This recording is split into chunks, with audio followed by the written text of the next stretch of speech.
Good morning. Today we can discuss in detail the items of balance sheet. Okay. അപ്പം generally ഞാൻ പറഞ്ഞു കഴിഞ്ഞ് balance ഷീറ്റിന് it has divided into 2 parts. First part എന്ന് പറയുന്നത് ഏതാണ്? Asset side and second part is equity and liabilities. അതിൽ asset is again divided into 2. ഏതൊക്കെയാണ്? Non current assets and current assets. അതേപോലെ liability side is divided in to 3. First part equity, അതായത് shareholders fund എന്ന് പറയും. Second part is non current liabilities and last one current liabilities. അപ്പം നമ്മൾ ഈ non current liabilities എന്ന് പറഞ്ഞിട്ടുണ്ടെങ്കിൽ long term ലയബിലിറ്റീസിനെയാണ്. അതേപോലെ കറൻറ്റ് ലയബിലിറ്റീസ് എന്ന് പറഞ്ഞിട്ടുണ്ടെങ്കിൽ നമ്മൾ ക്രെഡിറ്റേഴ്സ്, ബിൽസ് പേയബിൾ ഒക്കെ എഴുതാറില്ലേ, അതുപോലെയുള്ള ഐറ്റംസാണ് കറൻറ്റ് ലയബിലിറ്റീസിൽ എഴുതാറ്. ഇക്വിറ്റി എന്ന് പറഞ്ഞാൽ ഷെയർ ക്യാപിറ്റൽ, അതേപോലെ reserves and surplus. Reserves and surplus എന്ന് പറയുമ്പോൾ ഓൾ ടൈപ്സ് ഓഫ് റിസർവ്സ് വരും. പിന്നെ അസറ്റ് സൈഡ് നോക്കുകയാണെങ്കിൽ നോൺ കറൻറ്റ് അസറ്റ് എന്ന് പറഞ്ഞിട്ട് ഉണ്ടെങ്കിൽ ഫിക്സഡ് അസറ്റ്സിനെയാണ് നമ്മൾ നോൺ കറൻറ്റ് എന്ന് വരുന്നത്. ഓക്കെ. അതുമാതിരി കറൻറ്റ് അസറ്റ്സ് എന്ന് പറഞ്ഞാൽ ഈ സ്റ്റോക്ക്, ക്യാഷ്, അങ്ങനെയുള്ള ഐറ്റംസ്, അതായത് assets which can be converted into cash within 1 year. Okay. അപ്പം ചുരുക്കി പറഞ്ഞാൽ ഇത്രയും സംഭവമുള്ളൂ. പക്ഷേ ഇതിൻ്റെ ഫോർമാറ്റ് നിങ്ങൾ ശരിക്കും പഠിച്ച് വെക്കുക തന്നെ വേണം. അപ്പം ഞാൻ ആദ്യം പറയാൻ പോകുന്നത് അസറ്റ് സൈഡിൻ്റെ എക്സ്പ്ലനേഷനാണ്. അപ്പോൾ അസറ്റ് സൈഡിൽ വരുന്ന ഫസ്റ്റ് ഐറ്റം നോക്കുക, നോൺ കറൻറ്റ് അസറ്റാണ്. ഈ നോൺ കറൻറ്റ് അസറ്റിൽ തന്നെ അതിൻ്റെ ആ ഓർഡർ പഠിച്ചു വെക്കണം. First item property, plant and equipment. Second capital work in progress. Third investment property. Then good will, other intangible asset, then intangible assets under development, and biological assets other than bearer plants, and financial assets, deferred tax asset, other non-current asset. ഇങ്ങനെ ഹെഡായിട്ടാണ് തിരിച്ചിരിക്കുന്നത്. അപ്പോൾ ഓരോന്നിൻ്റെ അണ്ടറിലും ഏതാണ് വരിക നോക്കാം. Okay. അപ്പോൾ first item plant, property, plant and equipment. ഇതിനെയാണ് നമ്മൾ PPE എന്ന് പറയാം. ഓക്കെ. അപ്പം ഈ PPEയിൽ ഏതൊക്കെയാണ് വരുന്നതെന്ന് വെച്ചാൽ land, building, plant and equipment, bearer plants, അതുപോലെ aircraft, vehicles, furniture and fixtures, office equipment, then assets under lease. So these are the items shown under എവിടെ? PPE, property, plant and equipment. മനസ്സിലായല്ലോ? അപ്പം നിങ്ങൾ ശ്രദ്ധിക്കേണ്ട കാര്യം ഇതാണ്, PPEയിൽ എന്തൊക്കെയാണ് എടുക്കുക എന്നുള്ളത് നോക്കണം. Then second item is capital work in progress. Capital work in progress എന്ന് പറഞ്ഞാൽ എന്താണെന്ന് വെച്ചാൽ expenditure incurred on acquiring or constructing tangible assets which are not it ready for intended use. ഇപ്പോൾ ഒരു പ്രോപ്പർട്ടിൻ്റെ പണി നടന്നുകൊണ്ടിരിക്കുന്നുണ്ടെങ്കിൽ, ഒരു ബിൽഡിങ്ങിൻ്റെ പണി നടന്നുകൊണ്ടിരിക്കുന്നുണ്ടെങ്കിൽ അത് അണ്ടർ പ്രോസസ്സാണ്.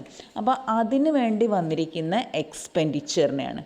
എക്സ്പെൻഡിച്ചർ ഇൻകർ ചെയ്തിട്ടുണ്ട് ഓൺ ടാഞ്ചിബിൾ അസറ്റ്സ് എന്ന് പറഞ്ഞാൽ ഈ പ്ലാന്റ്, പ്രോപ്പർട്ടി, അങ്ങനെയുള്ള സംഭവങ്ങളൊക്കെ, ലാൻഡ് ആൻഡ് ബിൽഡിംഗ് എല്ലാം. അപ്പോൾ പക്ഷേ അതെന്താണ്? Which are not it ready for intended use. Okay.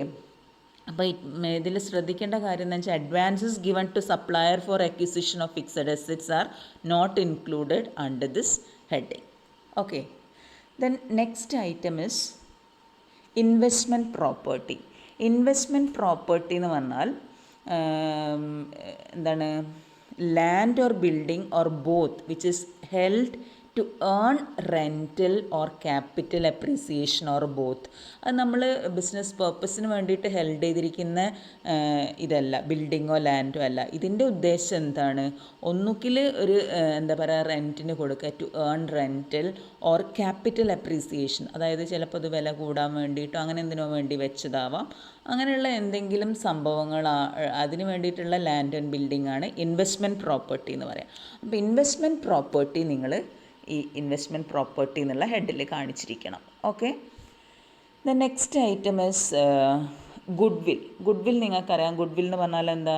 Reputation of the firm. അപ്പോൾ goodwill is required to be presented as separate line item on the face of the balance sheet. Okay. Other intangible assets എന്ന് പറഞ്ഞിട്ട് വേറെ ഉണ്ട്, പക്ഷേ good will separate ആയിട്ട് തന്നെ കാണിച്ചിരിക്കണം എന്നുള്ളതാണ്. Okay. അപ്പോൾ ഗുഡ് വിൽ തന്നിട്ടുണ്ടെങ്കിൽ ഇവിടെ തന്നെ കാണിക്കാം. The next item other intangible item. Other intangible item എന്ന് പറഞ്ഞാൽ ഗുഡ് വിൽ അല്ലാത്ത ബാക്കി എല്ലാ ടൈപ്സ് ഓഫ് റൈറ്റ്സും, അതായത് intangible assets are generally in the nature of rights. Okay, അപ്പോൾ ഇൻടാഞ്ചിബിൾ അസറ്റ് ഇതിൽ വരുന്നത് ഏതൊക്കെയാവാം? Brand or trademark, computer software, then mining right, copyright, patent and other intellectual property rights, services and operating rights. അതേപോലെ recipe, formula, models, designs and prototype, then licences and franchises and others. അപ്പോൾ ഇങ്ങനെയുള്ള these intangible assets are expected to generate economic benefits over a period of time. അപ്പോൾ ഇങ്ങനെയുള്ള ഇതിന് വേണ്ടിയിട്ട് the cost of acquiring or developing these assets are apportioned over their useful life എന്നാണ് പറയുന്നത്. അപ്പം ചിലപ്പം 1,00,000 രൂപ കൊടുത്തിട്ടാണ് ഒരു കമ്പ്യൂട്ടർ സോഫ്റ്റ്വെയർ വാങ്ങിയതെങ്കിൽ അതിൻ്റെ ലൈഫ് 5 years ആണെങ്കിൽ ഓരോ ഇയറും അത് 20,000 വെച്ചിട്ട് അമോർട്ടൈസ് ചെയ്യും. അമോർട്ടൈസേഷൻ എന്ന് പറഞ്ഞാൽ ഡിപ്രീസിയേഷൻ്റെ വേറൊരു ടേമാണ്. ഡിപ്രീസിയേഷൻ നമ്മൾ ടാഞ്ചിബിൾ ഫിക്സഡ് അസറ്റിന് യൂസ് ചെയ്യുന്ന ടേം ആണെങ്കിൽ അമോർട്ടൈസേഷൻ എന്ന് പറയുന്ന ടേം നമ്മൾ ഇൻടാഞ്ചിബിൾ അസറ്റ്സിന് യൂസ് ചെയ്യുന്ന ടേമാണ്. ഓക്കെ, അപ്പോൾ തുടക്കത്തിൽ എപ്പോഴും intangible asset it is initially recognised at cost. They are carried in the balance sheet at cost less accumulated amortization. Okay, then next item intangible asset under development.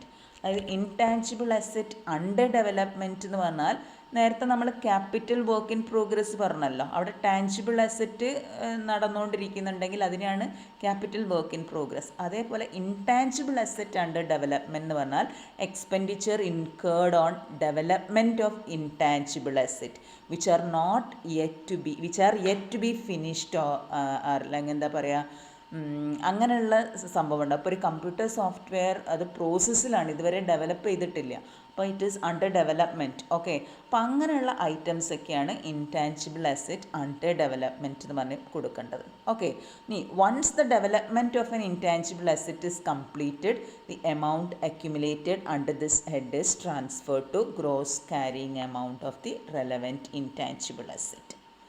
Clear ആണോ? The next item biological assets other than bearer plants. Bearer plants നമ്മൾ property plant and എക്യുപ്മെൻറ്റിനാണ് എടുക്കുക. ഇവിടെ biological assets എന്ന് പറയുന്ന സമയത്ത് living animal or plant. Okay, examples for biological assets എന്ന് പറഞ്ഞാൽ it includes sheep, trees in a timber plantation, then dairy cattle, then cotton plants, sugarcane, tea bushes, then oil palm, fruit trees, rubber tree etcetera. അപ്പോൾ biological assets ഉണ്ടെങ്കിൽ, അതായത് living animals or plants ഉണ്ടെങ്കിൽ നിങ്ങൾ ഏത് ഹെഡിലാണ് കൊടുക്കേണ്ടത്? Biological assets എന്ന് പറഞ്ഞിട്ട് കൊടുത്തേക്കണം. Okay, then next item financial assets ആണ്. ഫിനാൻഷ്യൽ അസറ്റ്സ് മീൻസ് എന്താ പറയുക, ക്യാഷ് അല്ലെങ്കിൽ financial instruments of another entity and a contractual right to receive cash or other financial assets. അപ്പം ഇങ്ങനെയുള്ള എന്താ പറയുക, വല്ല നെഗോഷ്യബിൾ ഇൻസ്ട്രുമെൻസോ അങ്ങനെയൊക്കെയാണ് നമ്മൾ ഇതിലെടുക്കേണ്ടത്. അതായത് നോൺ കറൻറ്റ് ഇൻവെസ്റ്റ്മെൻ്റ് ആവാം, നോൺ കറൻറ്റ് ട്രേഡ് റിസീവബിൾസ് ആവാം, നോൺ കറൻറ്റ് ലോൺസ് ആവാം, other non current financial assets ആവാം. ഓക്കെ, അപ്പോൾ ഇവിടെ നിങ്ങൾ ശ്രദ്ധിക്കേണ്ട കാര്യം ഇത്രയേ ഉള്ളൂ. നോൺ കറൻറ്റ് ഇൻവെസ്റ്റ്മെൻറ്റ്സ് എന്നുള്ള ഹെഡിൽ ഏതാണ് ഫിനാൻഷ്യൽ അസറ്റ്സ് എന്നുള്ള ഹെഡിൽ it refers to cash or other financial instruments such as equity and debt instrument. Okay, അപ്പോൾ ഇതാണ് ഫിനാൻഷ്യൽ അസറ്റ്സ് എന്നുള്ള ഹെഡിൽ കാണിക്കേണ്ട 4 ഐറ്റം എന്നുള്ളത് ഓർത്ത് വെക്കുക. ഏതൊക്കെയാണ്? Non current investment, non current trade receivables, non current loans and other non current financial assets. Okay, then next item ഏതാണ് വരുന്നത്? ഡെഫേർഡ് ടാക്സ് അസറ്റ്സ് എന്ന് പറയും. ഡെഫേർഡ് ടാക്സ് അസറ്റ്സ് എന്ന് പറഞ്ഞാൽ എന്താ? ചില സമയത്ത് നമ്മൾ കൊടുക്കുന്ന ടാക്സ് എന്ന് പറയുന്നത് എങ്ങനെയാവാം? കൂടുതലാവാം. Deferred tax assets are recognised due to timing difference between taxable income and the reported income. അതായത് ചില സമയത്ത് ഈ ടൈം ഡിഫറൻസ് കാരണം ചിലപ്പോൾ നമ്മൾ കൊടുത്തിരിക്കുന്ന ടാക്സ് കൂടുതലാവാം. അപ്പോൾ നമ്മൾ ടാക്സ് കൂടുതൽ കൊടുത്തിട്ടുണ്ടെങ്കിൽ അത് റീഫണ്ട് ചെയ്യും ഇൻകം ടാക്സ് അതോറിറ്റി. അതേപോലെ ചിലപ്പോൾ നമ്മൾ ടാക്സ് കൊടുത്തത് കുറവാണെങ്കിൽ എത്രയാണോ ഇനി ബാലൻസ് ഉള്ളത് നമ്മൾ തിരിച്ചടയ്ക്കേണ്ടി വരും. അപ്പോൾ ഇങ്ങനെയുള്ള ടൈമിംഗ് ഡിഫറൻസ് കാരണം, അതായത് due to such timing difference an enterprise has paid എന്താ പറയുക higher tax in the current accounting period which will get reversed and the result in lowering of tax liability in the future period. The same is recognised as deferred tax asset. അപ്പോൾ നമ്മളിങ്ങനെ higher tax കൊടുത്തിട്ടുണ്ടെങ്കിൽ അത് ഭാവിയിൽ എന്താവും, അത് refund ചെയ്യാനുള്ളതാണ്. So it is considered as an asset. അപ്പോൾ deferred tax asset എന്നുള്ള ഹെഡിലാണ് അത് കാണിക്കേണ്ടത്. നേരെ തിരിച്ചിട്ട് നമ്മൾ കുറവ് കൊടുത്തു, ഇനി ബാക്കി ഇനി ഡ്യൂ ഉണ്ടെങ്കിൽ അത് നമ്മൾ എന്താ ചെയ്യേണ്ടത്, it is considered as deferred tax liability. അത് ഞാൻ ഡെഫേർഡ് ടാക്സ് ലയബിലിറ്റി വരുന്ന സമയത്ത് ശ്രദ്ധിച്ചോളണം, ലയബിലിറ്റി സൈഡിലാണ് വരിക. ക്ലിയർ ആണോ? Then last item under non current asset is other non current asset. ഇത് എന്ന് പറഞ്ഞാൽ ബാക്കി എല്ലാ തരത്തിലുള്ള നോൺ കറൻറ്റ് അസറ്റ്, ഇപ്പം ഞാൻ പറഞ്ഞത് കൂടാതെ ബാക്കി എന്തെങ്കിലും തരത്തിലുള്ള നോൺ കറൻറ്റ് അസറ്റ്സ് ഉണ്ടെങ്കിൽ അതെല്ലാം ഇവിടെ കാണിച്ചേക്കുക. അപ്പോൾ an asset which is non current and non finance in nature and has not been classified in the above subheadings will get disclosed under this heading എന്നാണ് പറയുന്നത്. അപ്പോൾ എക്സാമ്പിൾസ് നോക്കുകയാണെങ്കിൽ capital advances other than capital advances എന്ന് പറയാം. അതായത് security deposits, advance to related parties and other advances. ഇനി ആ രീതിയിലുള്ള ഏതെങ്കിലും ഉണ്ടെങ്കിൽ അതെല്ലാം നിങ്ങൾ അതർ നോൺ കറൻറ്റ് അസറ്റായിട്ട് കാണിച്ചേക്കണം. മനസ്സിലായല്ലോ? അപ്പോൾ അതർ നോൺ കറൻറ്റ് അസറ്റ് എന്ന് പറഞ്ഞാൽ എന്താണെന്ന് മനസ്സിലായല്ലോ? ഓക്കെ. അപ്പോൾ it refers to any asset which is non current and non financial in nature and which has not been included in the above headings. നേരത്തെ പറഞ്ഞ ഒരു ഹെഡിങ്ങിലും വരാത്ത ടൈപ്പ് ഓഫ് എന്താ പറയുക നോൺ കറൻറ്റ് ഐറ്റം ആണെങ്കിൽ, non financial item in nature ആണെങ്കിൽ അങ്ങനെയുള്ള അസറ്റ്സിനെയാണ് അതർ നോൺ കറൻറ്റ് അസറ്റ്സ് എന്ന് പറയുക. Examples capital advances other than capital advances എന്ന് പറഞ്ഞിട്ട് ഈ item security deposit, advances to related parties and other advances if any. Clear ആണോ? അപ്പം നമ്മൾ നോൺ കറൻറ്റ് അസറ്റ് എന്താണെന്ന് മനസ്സിലായി എന്ന് വിചാരിക്കുന്നു. Next we can see the details of current assets. അപ്പോൾ കറൻറ്റ് അസറ്റ് നോക്കുകയാണെങ്കിൽ ഫസ്റ്റ് വരുന്ന ഐറ്റം ഇൻവെൻട്രീസ് ആണ്. ഇൻവെൻട്രീസ് എന്ന് പറഞ്ഞാൽ നമുക്കറിയാം, നമ്മൾ ക്ലോസിംഗ് സ്റ്റോക്ക് എന്ന് പറയുന്നില്ലേ, ആ സംഭവത്തിനെയാണ് നമ്മൾ ഇൻവെൻട്രീസ് എന്ന് പറയുക. അപ്പോൾ the term inventory includes goods held by an enterprise for the purpose of consumption in the production process and which are currently in the production cycle and are being held for sale in the ordinary course of business. അതായത് അത് ഇപ്പോഴും സ്റ്റോക്കായിട്ട് അവിടെ നിൽക്കുന്നുണ്ടാവും. അപ്പോൾ inventories എന്ന് പറയുന്നത് ഏതൊക്കെ വരാം?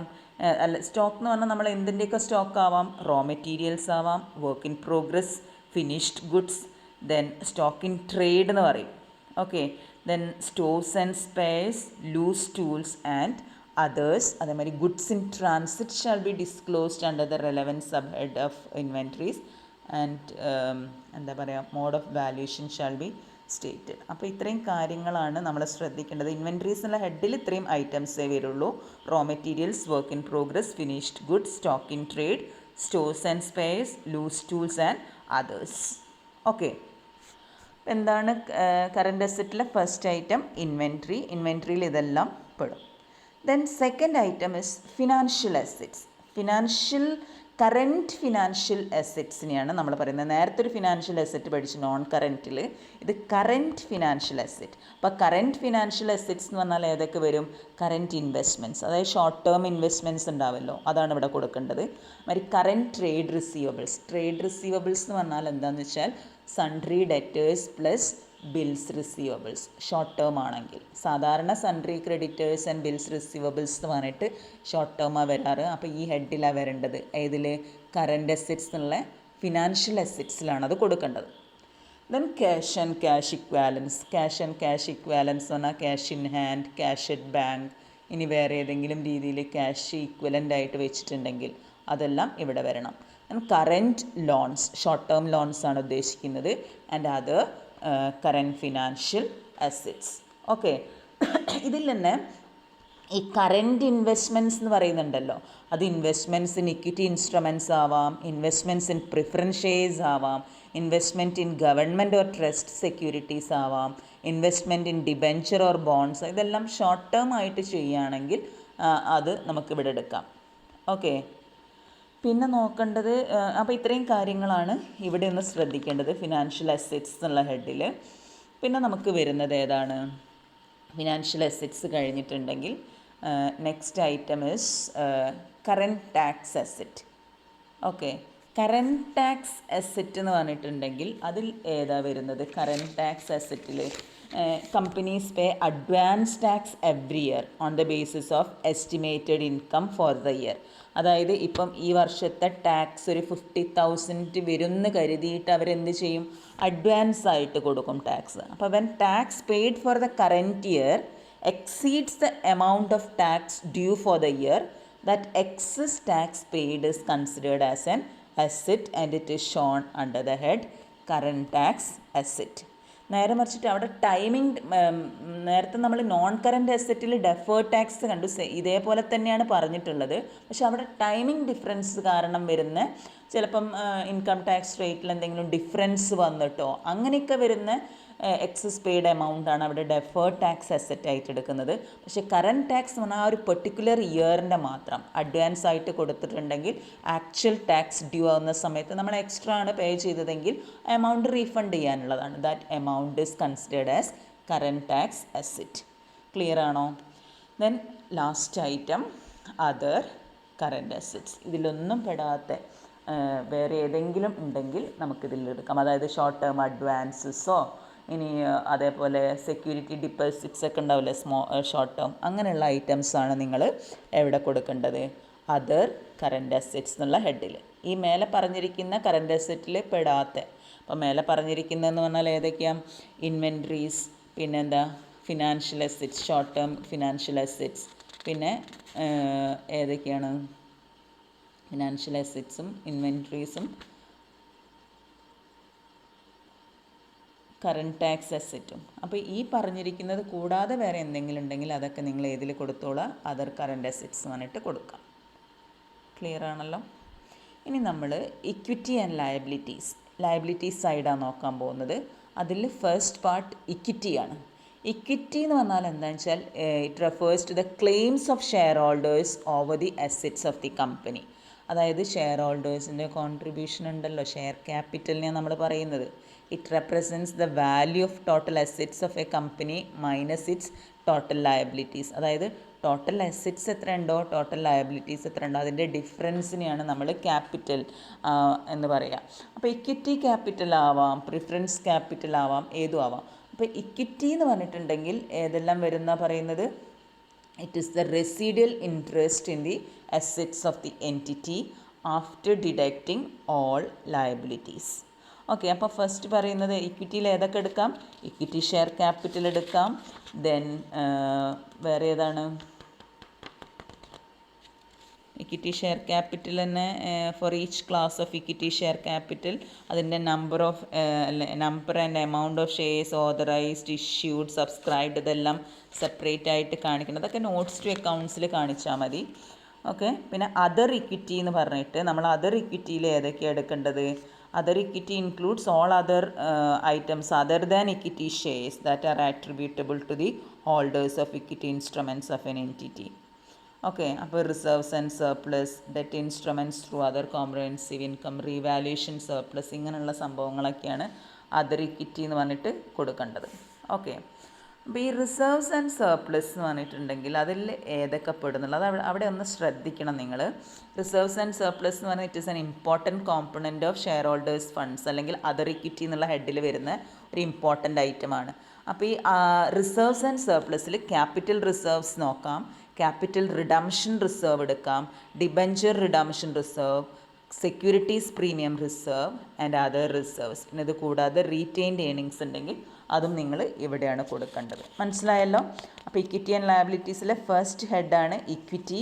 അപ്പോൾ ഇക്വിറ്റിയിൽ ഇക്വിറ്റി ഷെയർ ക്യാപിറ്റലും അതർ ഇക്വിറ്റി എന്ന് പറഞ്ഞിട്ടുള്ള ഹെഡുമാണ് കാണിക്കേണ്ടത്. അതർ ഇക്വിറ്റി എന്ന് പറഞ്ഞാൽ അതിൽ വരുന്നത് ഏതാണ്? റിസർവ്സ് ആൻഡ് സർപ്ലസ് ആണെന്നുള്ളത് മനസ്സിലാക്കി വെക്കുക. ഓക്കെ, ഇനി നമ്മൾ നോക്കാൻ പോകുന്നത് ലയബിലിറ്റി സൈഡ് 3 ആയിട്ട് ഡിവൈഡ് ചെയ്തിരിക്കുന്നത്: equity, non current liability, current liability. ഇനി നമ്മൾ നോൺ കറൻറ്റ് ലയബിലിറ്റീസിൽ ഏതൊക്കെ ഹെഡ്സ് വരും എന്നുള്ളതാണ് നോക്കാൻ പോകുന്നത്. നോൺ കറൻറ്റ് ലയബിലിറ്റീസ് എന്ന് പറയുമ്പം അതിൽ ഫിനാൻഷ്യൽ ലയബിലിറ്റീസ് വരും, provisions, deferred tax liabilities and other non current liabilities. അതിലെന്താണ് ഫിനാൻഷ്യൽ ലയബിലിറ്റീസ് എന്നുള്ളതാണ് നമ്മൾ നോക്കാൻ പോകുന്നത്. ഓക്കെ, അപ്പോൾ നോൺ കറൻറ്റ് ഫിനാൻഷ്യൽ ലയബിലിറ്റിയാണ് ശ്രദ്ധിക്കണേ. നോൺ കറൻറ്റ് ഫിനാൻഷ്യൽ ലയബിലിറ്റീസ് എന്ന് പറഞ്ഞിട്ടുണ്ടെങ്കിൽ it is classified in to 3. ഏതൊക്കെയാണ്? Borrowings, trade payables and other financial liabilities. അപ്പോൾ ബോറോയിങ്സ് എന്ന് പറഞ്ഞാൽ എന്തൊക്കെയാവാം? Bonds and debentures, term loans, deferred payment liabilities, deposits, loans and advances, then long term maturities of financial lease obligations and other loans and advances. അതായത് ഇവിടെ borrowings തന്നെ it secured, unsecured ഉണ്ടാവാം. Loans അതേപോലെ ഏതാ നോക്കിയിട്ട് അതിൻ്റെ ഇതിൽ കാണിക്കാം. അങ്ങനെ അത് ശ്രദ്ധിച്ചിട്ട് എഴുതാം. അപ്പോൾ ചുരുക്കി പറഞ്ഞാൽ എത്രയേ ഉള്ളൂ, നോൺ കറൻറ്റ് ലയബിലിറ്റീസ് നമ്മൾ എടുക്കേണ്ടതെല്ലാം ലോങ് ടേം ബോറോയിങ്സ്. അതേമാതിരി നോൺ കറൻറ്റ് ട്രേഡ് പേയബിൾസ് എന്ന് പറയുമ്പോൾ sundry creditors and bills payable. ഇവിടെ ശ്രദ്ധിക്കണം, നോൺ കറൻറ്റ് ആണെങ്കിൽ മാത്രം. നോൺ കറൻറ്റ് എന്ന് പറഞ്ഞാൽ ലോങ് ടേം ആണെങ്കിൽ മാത്രം.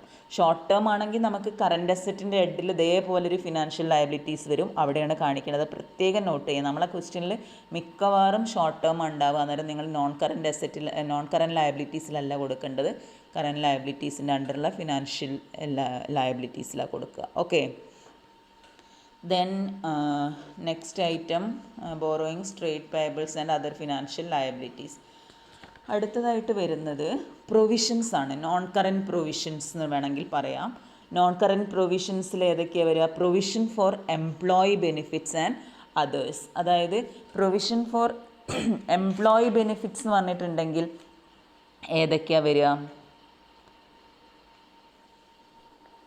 ഈ എംപ്ലോയീസിൻ്റെ, അതായത് എന്താ പറയുക, ഇങ്ങനെ റിട്ടയർമെൻറ്റിൻ്റെ സമയത്ത് എംപ്ലോയി ബെനിഫിറ്റ്സ് തന്നെ there are 4 types of employee benefits. മനസ്സിലായല്ലോ? അപ്പം കറൻറ്റ് ആയിട്ടുള്ളത് ഉണ്ടാവും, ലോങ് ടേം ബെനിഫിറ്റ്സ് ഉണ്ടാവും, റിട്ടയർമെൻറ്റ് ബെനിഫിറ്റ്സ് ഉണ്ടാവും. അപ്പോൾ നോക്കിയിട്ട് എന്താ പറയുക, അതിന് വല്ല പ്രൊവിഷൻസ് ഉണ്ടെങ്കിൽ അത് നിങ്ങൾ ഏതിൽ കാണിക്കുക? നോൺ കറൻറ്റ് പ്രൊവിഷനായിട്ട് കാണിക്കാം. Okay, then next item deferred tax liabilities ആണ്. Deferred tax liabilities and assets are recognized due to timing difference between taxable income and reported income. ഞാൻ പറഞ്ഞല്ലോ നേരത്തെ. ഇപ്പം നമ്മൾ കൊടുത്തിരിക്കുന്ന എമൗണ്ട് ഇഫ് ഇറ്റ് ഇസ് എന്താ പറയുക, if due to timing difference an enterprise has paid lower taxes in the current year, which will result in an increased tax liability in the future years, the same is recorded as deferred tax liability. Then other non current liabilities എന്ന് പറഞ്ഞിട്ട് ബാക്കിയെല്ലാം കൊടുത്തേക്കുക. ഇതിലൊന്നും പെടാത്ത ഏതെങ്കിലും ഉണ്ടെങ്കിൽ അതിന് examples ഓർത്ത് വെച്ചേക്കുക. അതർ നോൺ കറൻറ്റ് ലയബിലിറ്റീസിൽ തന്നെ അഡ്വാൻസസ് ആൻഡ് അതേഴ്സ് എന്ന് പറഞ്ഞിട്ട് വേണമെങ്കിൽ കാണിക്കാം. അപ്പോൾ amounts received against goods to be sold or services to be provided, that is security deposits from customers or vendors, and statutory dues payable, legal claims outstanding, interest payable on unpaid amount to suppliers, etc. are classified under this head. അപ്പോൾ non current ലയബിലിറ്റീസിൽ ഏതൊക്കെയാണ് വരിക എന്നുള്ളത് കൃത്യമായിട്ട് മനസ്സിലാക്കി വെക്കുക. Clear ആണോ non current liabilities എന്തെല്ലാണ് എന്നുള്ളത്? And last head is current liabilities. Current liabilities എന്ന് പറയുമ്പം എന്താണ്? they are expected to be paid within 12 months from the date of the balance sheet or within the normal operating cycle of the entity. അതായത് നമുക്ക് പെട്ടെന്ന് കൊടുത്ത് തീർക്കാനുള്ള current obligations ആണ് current liability എന്ന് പറയുന്നത്. മനസ്സിലായില്ല? അപ്പോൾ കറൻറ്റ് ലയബിലിറ്റീസിൻ്റെ ഹെഡിങ്സ് എന്ന് പറഞ്ഞിട്ടുണ്ടെങ്കിൽ അതിൽ ഏതൊക്കെ വരാം? ഫിനാൻഷ്യൽ ലയബിലിറ്റീസ് വരാം, അതർ കറൻറ്റ് ലയബിലിറ്റീസ് വരാം, പ്രൊവിഷൻസ് ആവാം, കറൻറ്റ് ടാക്സ് ലയബിലിറ്റീസ് ആവാം. ഓക്കെ, അപ്പോൾ കറൻറ്റ് ഫിനാൻഷ്യൽ ലയബിലിറ്റീസ് എന്താണെന്നുള്ളതാണ് നമ്മൾ ആദ്യം നോക്കാൻ പോകുന്നത്. കറൻറ്റ് ഫിനാൻഷ്യൽ ലയബിലിറ്റീസ് ആയി ഏതൊക്കെയാണ് കാണിച്ചിരിക്കുന്നത്? കറൻറ്റ് ബോറോയിങ്സ് ഉണ്ടാവാം, കറൻറ്റ് ട്രേഡ് പേയബിൾസ് ആവാം, അല്ലെങ്കിൽ അതർ കറൻറ്റ് ഫിനാൻഷ്യൽ ലയബിലിറ്റീസ് ആവാം. അതിൽ കറൻറ്റ് ബോറോയിങ്സ് എന്ന് പറഞ്ഞാൽ എന്താ? ഷോർട്ട് ടേം ആയിട്ട് നമ്മളെടുക്കുന്ന ലോൺസൊക്കെ അല്ലേ, അതായത് loans repayable on demand, then loans from related parties, short term loans ആണ്, short term deposits and other loans. Okay, ഇനി നേരത്തെ പറഞ്ഞ പോലെ തന്നെ ബോറോയിങ്സ് ആണെങ്കിൽ സെക്യൂർഡ് ആണോ അൺസെക്യൂർഡ് ആണോ നോക്കണം, അങ്ങനെയൊക്കെ നോക്കിക്കോളുക. Then next item is current trade payables ആണ്. കറൻറ്റ് ട്രേഡ് പേയബിൾസ് എന്ന് പറഞ്ഞാൽ trade payables due for payment within 12 months from the date of the balance sheet. Okay, അപ്പോൾ അതിൽ വരുന്നതാണ് sundry debtors and bills payables, ഓർക്കുക. ദെൻ ലാസ്റ്റ് ഐറ്റം അതർ, എന്താ പറയുക, not last ഇതിൽ വരുന്ന ഫിനാൻഷ്യൽ ലയബിലിറ്റീസിൽ വരുന്ന last item other financial liabilities. Other current financial liabilities എന്ന് പറഞ്ഞാൽ current maturities for long term debt, അതേമാതിരി current maturities of finance lease, interest accrued, unpaid dividend, ഇതെല്ലാം നിങ്ങൾ കറൻറ്റ് ഫിനാൻഷ്യൽ ലയബിലിറ്റീസിൽ, അതർ കറൻറ്റ് ഫിനാൻഷ്യൽ ലയബിലിറ്റീസിൽ കാണിക്കേണ്ടത്. Okay, then next item other current liabilities എന്ന് പറഞ്ഞിട്ട് വേറെ ഏതെങ്കിലും കറൻറ്റ് ലയബിലിറ്റീസ് ഉണ്ടെങ്കിൽ നിങ്ങൾക്ക് കാണിക്കാം. അതായത് revenue received in advance, other advances, അങ്ങനെ എന്തെങ്കിലും ഉണ്ടെങ്കിൽ നിങ്ങൾ അതർ ലയബിലിറ്റീസിൽ കാണിക്കാം. ദെൻ കറൻറ്റ് പ്രൊവിഷൻസ് ആണ് നെക്സ്റ്റ് വൺ. അതായത് കറൻറ്റ് പ്രൊവിഷൻ എന്ന് പറയുമ്പം ഈ 12 മാസത്തിൻ്റെ ഉള്ളിൽ, ഒരു കൊല്ലത്തിൻ്റെ ഉള്ളിൽ കൊടുത്ത് തീർക്കേണ്ട എംപ്ലോയി ബെനിഫിറ്റ്സോ അങ്ങനെ എന്തെങ്കിലുമാണ് കറൻറ്റ് പ്രൊവിഷൻസിൽ പ്രൊവിഷനായി വെച്ചിട്ടുണ്ടെങ്കിൽ അതാണ് അവിടെ കാണിക്കേണ്ടത്. And current tax liabilities, last item. Current tax എന്ന് പറഞ്ഞാൽ അതായത് companies are required to pay advance tax എന്ന് പറഞ്ഞു on the estimated taxable income. ചില സമയത്ത് amount of tax already paid in respect of current year എന്ന് പറയുന്നത് എന്തായിരിക്കാം, it may be less than the amount of tax payable for those period. അപ്പോൾ അത് difference is treated as current tax liability. നമ്മൾ കുറവാണ് കൊടുത്തതെങ്കിൽ നമ്മൾ എന്താക്കേണ്ടി വരും, ബാക്കിയുള്ളതും കൂടെ അടച്ചു തീർക്കേണ്ടി വരും. ആ ഷോർട്ട് ടേം ആ ഒരു പെർട്ടിക്കുലർ ഇയറിൻ്റെ മാത്രമാണ് ഉദ്ദേശിക്കുന്നത്. അപ്പം അഡ്വാൻസ് കൊടുത്തത് കുറവാണെങ്കിൽ ബാക്കിയുള്ള ടാക്സും കൂടെ കൊടുക്കേണ്ടി വരും. അതാണ് നമ്മൾ കറൻറ്റ് ടാക്സ് ലയബിലിറ്റി ആയിട്ട് കാണിക്കുക. ക്ലിയർ ആണോ? അപ്പോൾ ഇതാണ് ടോട്ടൽ ഇക്വിറ്റി. ഈ equity plus non current liabilities plus current liabilities ചെയ്തിട്ടുണ്ടെങ്കിൽ you will get total equity and liabilities. ഇതിൻ്റെ അടുത്ത് തന്നെയായിട്ടൊരു കോളം കാണാം നിങ്ങൾക്ക്, നോട്ട്സ് ടു അക്കൗണ്ട്സ് എന്നാണ് ആ കോളത്തിൻ്റെ പേര്. അതായത് നോട്ട്സ് എന്ന് പറഞ്ഞിട്ട് കാണിച്ചിട്ടുണ്ടാവാം ടെക്സ്റ്റിൽ. അപ്പോൾ ഈ നോട്ട്സ് എന്ന് പറയുന്നത് എന്താണെന്ന് വെച്ചാൽ നമ്മളിപ്പോൾ ഈ പറഞ്ഞല്ലോ, ഇപ്പോൾ ഓരോ ഐറ്റം എടുക്കുകയാണ് അതിൻ്റെ അണ്ടറിൽ കുറേ ഐറ്റംസ് വരുന്നുണ്ട് പറഞ്ഞാൽ അതൊന്നും നമ്മളെ ബാലൻസ് ഷീറ്റിൽ നമ്മൾ കാണിക്കില്ല. പക്ഷെ അതെല്ലാം എവിടെ കാണിച്ചിരിക്കണം, നോട്ട്സ് ടു അക്കൗണ്ട്സ് പറഞ്ഞിട്ട് സെപ്പറേറ്റ് ആയിട്ട് നോട്ട്സ് ഉണ്ടാക്കി കാണിച്ചിരിക്കണം. അത് പ്രോബ്ലം ചെയ്യുമ്പോൾ നിങ്ങൾക്ക് ക്ലിയർ ആവും. Okay, thank you.